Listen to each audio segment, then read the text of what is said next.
Welcome to November's edition of BBRO BeetCast. I'm Francesca Broom, your host and Knowledge Exchange Manager for BBRO. This month the nights have drawn in and we encourage you to use that time around the kitchen table to consider what you can do to improve the soil health and your yields for next year. We're going to catch up with Dr. Simon Bowen and Dr. Georgina Barrett to hear all about the Soil Health Scorecard produced by the AHDB and partly funded by BBRO, and also hear from Georgina about what you could do to mitigate drought for next year. With no further ado, let's catch up with Simon. Here we are today, wind's blowing quite heavily as you can probably hear, and we are busy at the Ubrink site. This is one of our demo farms, and I'm joined by Dr. Simon Bowen, and we're actually looking at the Soil Health Scorecard because this is something that the AHDB have just released, and it's something that we've, as BBRO, have partly funded. Before we get into that, can we just have a quick chat about what's going on here at Ubrink? Because obviously this is one of our demo farm sites and we've got all the variety strips here. Do you want to just tell me what we're looking at, please, Simon? Yes, so hello, Ches. Yeah, so as on most of our demo sites, what we like to do is take each variety from the RL and drill it out across the field. So we've got large strips across the field. And we monitor those through the seasons, and sometimes we find that quite useful, not just for growers to come and have a look at the varieties on the RL list. Sometimes we see some properties and characteristics which are obviously agronomically relevant, and we make a note of those. So we've been following these varieties through the treatment. As you can see, as we just walk past them, there's quite some big differences between the strips just now. You've got some varieties which are still very vigorous, very green. Some are certainly much less vigorous canopies, and also if you start looking closely, you'll begin to see some of the varieties with more disease, less disease. On this site here, we've got quite a bit of rust and some levels of Cercospora. As we know from the Cercospora risk warning system we've run, it's not been a high risk year, but there is a level of Cercospora in here. And even actually, if you walk across varieties, you can just begin to see some of the differences between the varieties. And collecting that information is really useful to support supplementary information to the RL. Yeah, so it's going to be great to see that. We can't release any data until we actually lift the crop. And that's probably where we're looking a little bit today, because it's what's happening under the ground is the bit that's really important. So let's just talk a little bit about this soil health scorecard that's being released, because obviously we're in the middle of a sugar beet field, so this wouldn't be the ideal place to do a test. But where should growers carry out a soil sample to test? Well, I think first of all, just to remind us of one of the reasons for doing a soil health check, that for growers it gives you a really good baseline of where your soil health is. Now, a number of you probably have started doing these kind of checks already, but many of you haven't. But certainly as we move in and as initiatives like ELMS and the Sustainable Farming Initiative come in, we're all going to be required to assess and monitor soil health much more carefully over time. So one of the reasons for doing this is to give yourself a good benchmark, and we believe actually doing a test now in the autumn, and probably particularly in land ahead of sugar beet, and I think that's where the value is for sugar beet, because we know sugar beet responds really well to good improved soil health. We've seen that through initiatives such as the BYC, etc. So actually doing an assessment in autumn, we like to do that particularly now as the soil's wetted up, and going into a field and probably in approximately a 10 metre circle, digging some samples to do your VES assessment, so that's your physical assessment of soil structure, doing your earthworm counts, and then from that circle taking your soil samples to send away to the lab for organic matter, pH, pK and Mg. And the soil scorecard also has a couple of additional tests which won't be for everybody, but they are actually useful. They are tests which look at the kind of biological function of the soil. One looks at potentially mineralizable nitrogen, so that's looking at how effective nitrogen is being converted from the organic matter, and the other one is the CO2 burst test, which is actually measuring respiration of the microbes in the soil. We've done a lot of work looking at that, so there are two additional measures which won't be for everybody, but if you're after a bit more extra information about soil health, one you do. So there's a suite of eight measures there which comprise the scorecard. So would you say normal soil sampling is now unnecessary if you're doing the soil health scorecard? Well, first of all, I'd say the soil health test is probably not to replace what you do for your normal soil sampling for nutrient analysis. I think this is to give you extra information around soil health. So think about where you want to place that, where you want those your circles in areas which you are representative of the field. So you will in some fields have variations in soil type. Actually in the field here at Ubrick it's very uniform. But keep off the headlands and wheelings and such like, but it's there to give you a representative indication of your soil health. Just bear in mind if you've used muck and that's been spread differentially in fields, you need to be aware of that historically, or even if fields have been split cropping types in the past, you need to think about that. So you don't necessarily need to follow the plan exactly, but you sample the field across a wide range of spots so that you get a really fair representative of what's there. Yeah. So let's go and find a little spot and dig a hole and see what we can find. Right, so we've moved over to the adjacent field and I'm going to let you do the digging for me, Simon. That's a lovely soil sample you've got there, isn't it? It is, yeah. I mean, this is a lovely silty clay loam, as you can see. So I'm digging down to about 20 centimetres spade depth and around 20 metres square. 20 centimetres. What did I say? Metres. Oh, 20 centimetres, all right. Yeah, please don't dig a centimetre hole, I might say so. Well, you could do, but you might be there sometime. Yeah. So what I'm initially looking at is looking at the structure of the soil. We call that the VES assessment. Now, I'm not going to talk you through the details of that, but we've got really good information on that on our website and in our reference book. But I'm actually looking and making an assessment of the soil structure. So I'm looking at how blocky it is, how well it breaks down. I'm obviously looking for any layers of compaction, etc., which is a really important assessment. I'm also at this point looking to see if there's any earthworms present. I'm not seeing any at the moment, but there will be some there. That's one of the reasons we're digging down, but that's what we want to do as well. So really, those are really two important assessments. So we're assessing the physical and the earthworm. And then I'll obviously be collecting some soil samples from these areas to send away for the lab as well. And you say about earthworms, there are loads of species, but there's actually only 3 different types. There's one that lives in the top surface, there's one that lives in the actual top soil itself a little bit further down, and then we've got the deep burrowing worm, haven't we? So does it matter how many of each type we have, or is it a case of just assessing the fact you found worms? No, I think it's the important thing of the soil. It's very much a baseline assessment, so we don't go to that level of detail of recording different types. It's pretty much the number, and one of the parts of the project over the last 5 years has been getting to what we think is a good benchmark figure. So actually what would we expect to see in soils where we think are healthy, and actually the value is about 8. So I'm looking to see in a pit if I can get probably more than 8 earthworms. I'll be quite comfortable. Yeah. If I've got lower numbers, I'll be thinking about why haven't I got as many earthworms as perhaps I would like to have. So and it's been taking quite a while to establish that baseline, but we've taken our time to get it across a whole range of soil types and of course different cropping regimes as well. Now, unfortunately, we're not getting a lot here. I'm beginning to come across some slightly more compacted areas. So when I kind of sit down and break it out and do probably a bit more of a detailed analysis on it, I suspect this might not quite be in where we want it to be in terms of soil structure. But that's the importance of actually probably doing a number of these digs around the field, because I may be on an old wheeling or an area where there's been a lot of vehicle movement in the past, so it's important you do a number of those digs when you're doing your soil health assessment. And it is a point of getting down to that 20 centimetres, because sort of 2-3 centimetres can be quite misleading, can't it? Yeah. And you've got to remember, it's been such an unusually dry year, that lack of moisture you can still see at that depth. I'm now down at 20 centimetres and it's beginning to get quite dry, quite wet, but you do need to try and get down and get a good depth through the profile to see what's going on. And we've got a number of growers, and I'm sure quite a few of you listening are thinking, I've got poor soil and there's not a lot I can do about it. That's not quite the same. You definitely can't change the type of soil, but there's always something you can do to improve what you've got, isn't there? No, and I think one of the really important parts of the project which we've been working on the last 5 years is not just about measuring it, it's about measuring it in different situations where different practices have been deployed, and very clearly the soil scorecard is very sensitive to showing differences.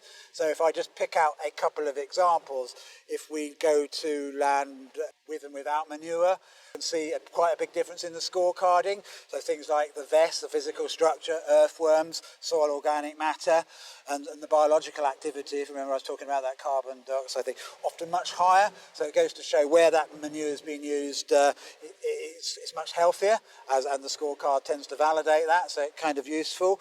We've looked at things in different pH situations, and as you know, we've talked about that pH on sugar beet before. It's very sensitive crop, so it's very important we manage that. The other ones are the use of cover crops, for example, and on balance we tend to get a higher soil health scorecard where cover crops have been used, often used more than once through the rotation. It's quite nice. And the big question which lots of growers ask us, we're just watching as heard a deer run across the field, haven't we? Yeah. Lovely sight. Don't think we've frightened them off. No. They're going at pace. But one of the big questions is where growers are practicing reduced tillage. Does that actually result in a improved soil health? It's a really interesting question, that, because what the soil scorecard is showing us, that whilst, yes, it can affect some of the properties, overall, it doesn't necessarily result in a decline in the scorecarding score. So particularly where you've been ploughing. And what it's telling us is that whilst reduced tillage may be an advantage, but you do have to put the plough in once in a while, you're not kind of resetting whole of that soil back to zero again, and the crops can recover. So I don't think we have to get hung off with this. We have to be completely into tillage. There may be a time and a place, and that will be relevant, particularly for sugar beet on some soil types, that we might have to put the plough in the land, but be comfortable. It won't kind of completely destroy your soil structure and your soil health. And unfortunately, there is no quick fix. I mean, when you're looking at amendments, I know we've got a plot over at Terrington that you've looked at quite a bit with ADAS.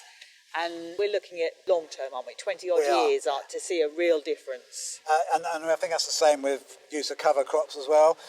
We tend to see the advantage in terms of performance of the crop and the soil health scorecard go up the more times that practice is deployed across the rotation. And we have to be really careful that managing soil health is a rotational challenge. It's not just a specific crop one. Yeah, and it is making sure you know that what you've got in the soil, if you're putting in a cover crop, what is going to be in that rotation going forward. And another thing about the long term is a really important point. I mean, trying to move soil organic matter, I mean, takes a long time, and there'll be some fields, particularly some really light blowaway sands, you'll fail to increase it. We've tried, and I know a number of growers have tried, so we just can't do it. But actually to move the soil organic matter, even by 0.5%, requires quite a long-term investment in terms of different practices, uses of manures, maybe some reduced tillage, cover crops. It's not a quick fix. No, but it's worth people looking at it because it does make a big difference to the crop when we can get this right, isn't it? Yeah, and I think one of the things we've learnt from the BYC, which has been running concurrently with the Soil Health Project, is clearly where growers have been doing that over a number of years, those kind of practices, we see better yields, but more importantly, and I think in the context of this year, is they recover from stresses such as drought quicker and faster.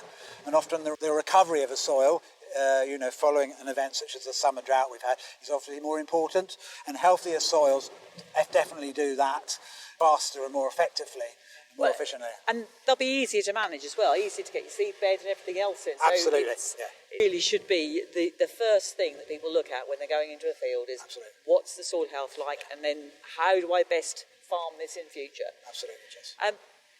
We've got lots of information on our website that has come out of the Great Soils Project as a whole, the areas that have been sponsored by BBRO, but that has now come to an end, hasn't it? It has, project? yeah, so that finished in 2022. So all those assessments, all those long-term monitorings of those sites where the different management practices have gone on. And we have got a pretty comprehensive suite of information now on our website, which you can go and have a read about that. Alternatively, go to the AHDB website, it's all there as well. It's absolutely right that it was a 5-year project, I think, so we could allow seasonal impacts to be looked at, and it has taken a bit of time to make sure that scorecard is absolutely benchmarked and validated, so when you use that as a grower, you know it means something. Yeah, and I know there's a brilliant video on our website as well with Liz Stockdale talking us through actually doing a soil health scorecard yourself, and that is really worth a watch. But as we've invested some money and obviously your time into carrying out some of this work, we as BBRO will be slowly drip feeding this information through the next few months to make sure that growers can make the most of the information available to them. I think, and also more importantly from that, this work has actually allowed us to understand where we've got gaps in our knowledge. And that's allowing myself and Dr. Georgina Barrett to put a proposal together to actually say we need to know more about this. So there's some unanswered questions around cover crops, there's some unanswered questions around tillage, and even actually around FYM we want to understand. So it's actually signposting where BBRO research on soils needs to go in a kind of fairly targeted way, because it's such a massive topic, isn't it? Yes. And I know we will be looking to get those new projects underway in the next season or two. Are you looking for any growers to host things or grower engagement from this? So that's a really good question, Ches, because actually doing this kind of work on soil health is not something we can do it as our traditional small plots. We need to work with large areas, whether they're strips or tramline trials, and what we will be looking to do is to set up a little bit of a BBRO soils expert group where we engage with one or two growers and ask them to help us and join in and actually kind of allow us to undertake some of the assessments on things they're doing, or even try some other soil management practices as well. It's definitely blowing a gale here at Ubrink, so I'm going to leave Simon in field and go in search of our next guest. I'm now joined here by Dr. Georgina Barrett. You've been working as well on a lot of soil health along with Simon, and he's alluded to the drought work that you've been doing in our earlier conversations. What do you think the impact of soil health would be on those that have suffered drought this year? So soil health's really key when we think about drought. We have a tendency to sort of jump down the line and look at solutions later on in the season. Can I irrigate? What have I done? Can I put some biostimulants on? All these sorts of other things that we look at later. But really our management can start before the beet crop even goes into the ground. So making sure we're preserving soil moisture, minimising tillage and reducing soil movement is really important. Might not be an option to all growers. Obviously, growers on heavier soils might not be able to do that. They're going to have to go in. Creating a fine tilth is obviously still very important to establishment of the beet. But if we don't have to go in and do that, if we can reduce our tillage, that's a good place to start. Another really key consideration is for those growers that use cover crops. Cover crops, when they're growing, are using water. They're taking water out of the soil profile. Again, this means that there's a deficit when the beet crop goes in, if it's going to be dry. So thinking about our destruction of our cover crop and our timing of that destruction, getting it dead, getting it gone, to make sure that the water's conserved in the soil by the time the beet goes in. Touching on that point, how long are you actually saying that, normally we'd say that has to be cleared 6 weeks before we put the crop in. Are you saying we need to leave longer than that? No, 6 weeks is a good place to be at. That we usually advise that for the green bridging aspect, so making sure the cover crop is very dead, but that does also have the benefit in time for reducing water loss through the cover crop into the season. So yeah, 6 weeks is still the way to go and will still be our guidance. And is there any difference between the cover crops as to which ones will absorb more water in the soil or not? Is it something that we could look into? So we do have data looking at water uptake from different cover crop mixes and species as part of the work done during Jake Richards' PhD, and that thesis is available on the BBRO website if people are interested in looking at that data. So another thing is going in and understanding if you've got any areas of compaction, any capping on your soils, and alleviating any problem areas, getting those freer, easier draining, and also really crucial to beet is rooting depth. So beet can root over 1 metre down into the soil profile, and this is really critical for water uptake. See, the deeper we get, the more water that can be accessed and the more resilient the crop is when we get a dry spell. So anything you can do to alleviate any form of compaction and ensure good rooting to depth will help make the crop more resilient to drought. And all growers know their fields pretty well, so they'll know the problem areas.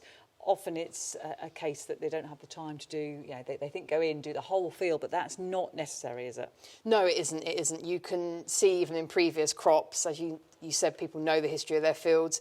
If there is an area that's at risk, you can just focus your tillage in that area. And even in the most extreme cases, avoid drilling those areas which we know are real problem areas within the field. And this time of year is probably the ideal because we've had some rain, but if you've got a really dry spot, it would still show now, wouldn't it? Yes, precisely. Now is a really great time to see where you have and haven't got these issues with compaction based on the water availability and how the crop's performing. Looking at wilting basically across the field will give you a good indication of whether your crops are accessing the water they need at depth.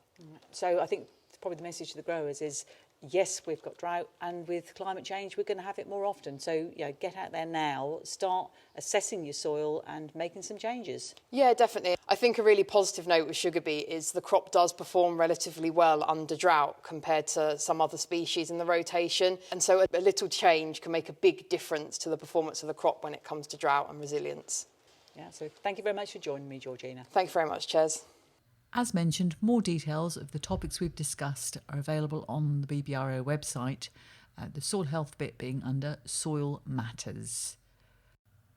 Now for the all-important basis number to claim 1 point, and it's CP/122997/2223/K. I hope you've enjoyed this edition and will join us again in December for the Christmas special, which will be Dr. Alistair Wright talking about his trip to America. But don't worry, it will be sugar beet related. Thank you very much for listening.